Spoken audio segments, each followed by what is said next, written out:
Hello everyone, it's Seth, probably better known as Saffron Olive, and it's time for another edition of Budget Magic.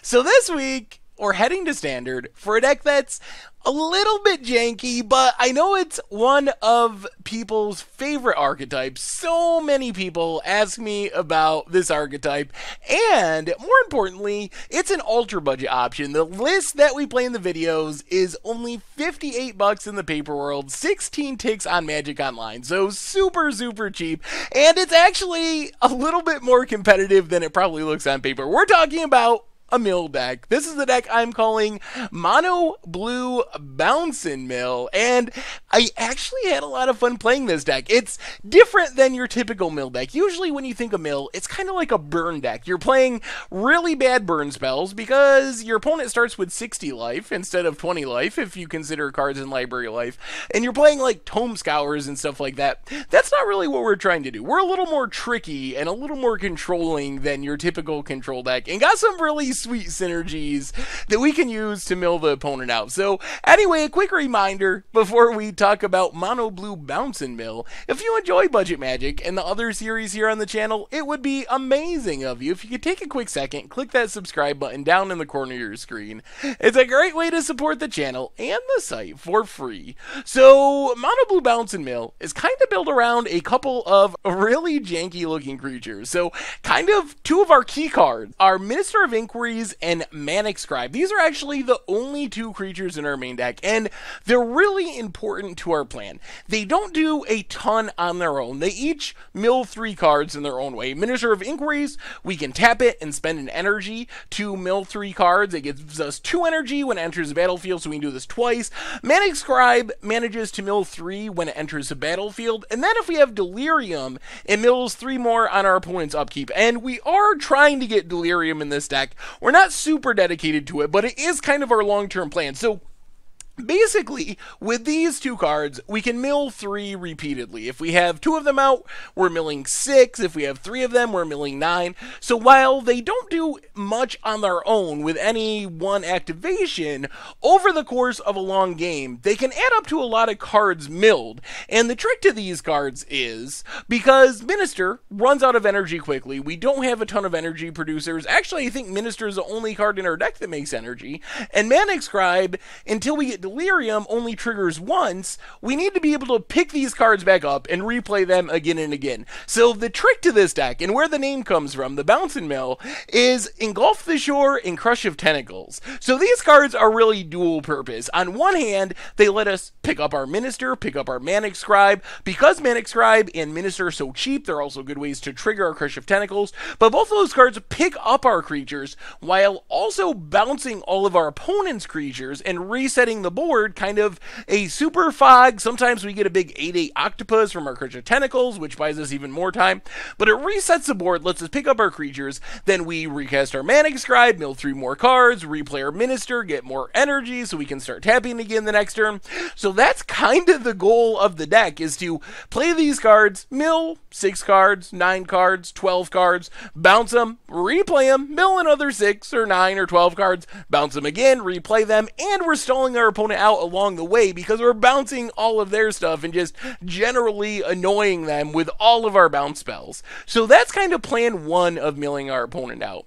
The rest of our mill cards, we actually don't have that many. We have 3 Compelling Argument, mill 5 for 2 mana. It's not a great mill card, but in a pinch, if our opponent has 5 cards left in their deck, it's going to win us the game, so it's fine, and most importantly, it cycles away. And you'll find if you play this deck, you actually cycle Compelling Argument away a reasonable amount of the time, and then occasionally, in the very late game, it gets our opponent's last 5 or 10 cards. Startled Awake, on the other hand, is actually pretty powerful. 13 cards is a big chunk of our opponent's library.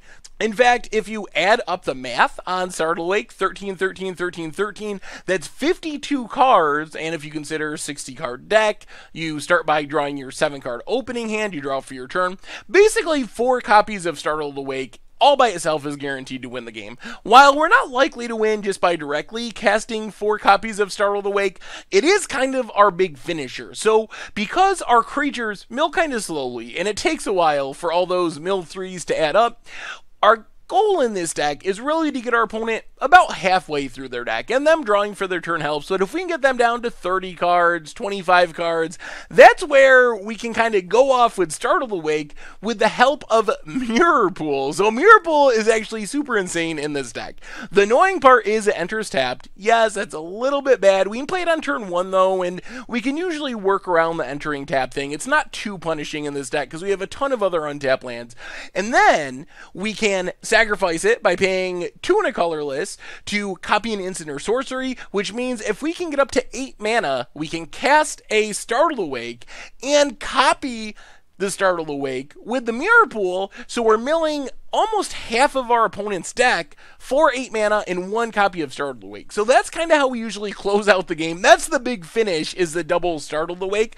We can also win just by grinding our opponent out with Manic Scribes and our other creatures, and Mirror Pool helps there too because we can pay 5 and sack it to copy one of our creatures, which can be a Manic Scribe, which when the token copy enters the battlefield, mills 3 more, and then the Mirror Pool is going to be in the graveyard, which helps us get Delirium, so we're milling 3 more on the upkeep. So Mirror Pool is super key to our plan. It's very important. I don't think the deck would really win without it. The other key card, which is not very obvious, but Pieces of the Puzzle is super huge, because again, this is another dual purpose card. On one hand, it helps us find what we need. This deck, in a lot of matchups, we really need Engulf the Shores and Crush of Tentacles. Those are the big ones. In the late game, we want to find a Startle Awake to do the combo kill with Mirror Pool, and Piece of the Puzzle does a great job of digging for them. It's also a great way of getting cards in our graveyard, so we can trigger Delirium on our Manic Scribe, and when Manic Scribe is triggering every upkeep, it's actually really powerful. It ends up milling so many cards over the course of the game, and our deck is just so good at stalling out with all of our mass bounce spells that it actually adds up to winning the game. There are times where we just Manic Scribe people out of the game, and Pieces of the Puzzle, getting lands and creatures and stuff like that that's kind of hard for our deck to get in the graveyard, is a really important part of that. The last piece of the deck is some Counterspells, and when I sat down to build this deck, the one thing I knew I didn't want to lose to was Aetherworks Marvel. Everyone's playing Aetherworks Marvel. It's so popular, and having main deck Void Shatters and Negates and Censors gives us a ton of ways to make sure that we don't just die to a Marvel on turn 4, because our deck is actually pretty trickly good against mid-range and kind of creature-y decks, because we can just fog them out for so long with Engulf the Shores, and we're getting this incidental milling along the way. So we didn't want to lose straight up to control decks and Aetherworks Marvel decks, and having all these counters in the main deck really helps to make sure that doesn't happen. The mana base, we talked about Mirror Pool. We also have a couple more colorless lands to help us pay for the Mirror Pool. So Seagate Wreckage can draw us a card sometimes, helps pay for Mirror Pool. Gaia Reach Sanitarium's actually really good in our deck because it makes both players loot, which when we're trying to get our opponent to an empty library is a good way of killing our opponent. Also does some tricky stuff in really fringe scenarios. So let's say we somehow get our opponent out of cards in their library, but they're playing a red deck and we're at 1 life, and they go to shock us on their upkeep before they draw to an empty library. We can activate the Gaia Reach Sanitarium with the shock on the stack to force our opponent to draw a card and kill them to drawing on an empty library. So that's not likely to come up often, but there's weird fringe benefits of having a Gaia Reach Sanitarium in our deck. Otherwise, 17 islands, pretty straightforward. In the sideboard, more stuff to fight Aetherworks Marvel. Really don't want to lose to Aetherworks Marvel. Ceremonious Rejection counters Aetherworks Marvel for 1 mana. Negate does for 2 mana. Also hits like Liliana's Mastery, various Planeswalkers, so lots of targets for Negate. Summary Dismissal counters and Ulamog with all the Ulamog triggers. And then Horribly Awry lets us kind of customize a bit for more aggressive creature decks. Really good against Relentless Deads and Scrap Heap Scroungers, and some of the aggro cards that you'll see from Mardu vehicles and zombies and whatnot. And then the last sideboard card, Glyph Keeper. Again, I like this card as a bring it in out of the sideboard when the opponent takes out all the removal, because it's so hard to kill when the opponent has minimal removal in their deck. But I don't know if it's really worth it. I found that I don't actually bring it in hardly at all in this deck, so it might be better served being just some more spells, more card draw, maybe Imprisoned in the Moon to deal with planeswalkers or something like that. So not really sold on it after playing with it, even though I do really like Glyph Keeper. And that is Mono Blue Bounce and Mill for Standard, and that's our Budget Magic deck for this week. So the good news with this deck is it's actually semi-competitive. I don't think it's like, oh my goodness, this deck is so busted, but you can win games with this deck. So if you're a big Mill fan, the deck does actually work. So that's the good news. It's better than it looks on paper. I feel like I gotta keep saying that because normally when I think of Mill, I think, oh, the deck is gonna be so janky, and we've had bad experiences with Mono Blue Mill in the past on Much Brew and Modern. So with this deck, it does function. I'm not saying this is a great deck. I'm not saying it's tier by any means,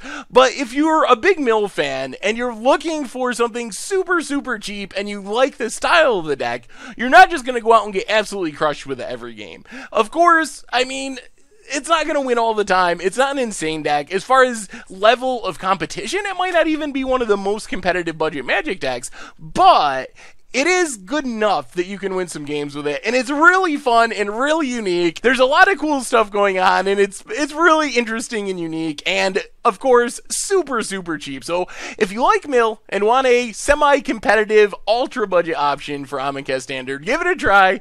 I don't think you'll be disappointed with it. Anyway, that's our deck for this week. I hope you enjoy the gameplay videos. Thank you very much for watching, and I will talk to you soon. Thanks for watching the video. If you enjoyed it, take a second and click that like button down below. It's a great way to help support the channel for free, and you can find the next video in the playlist right here.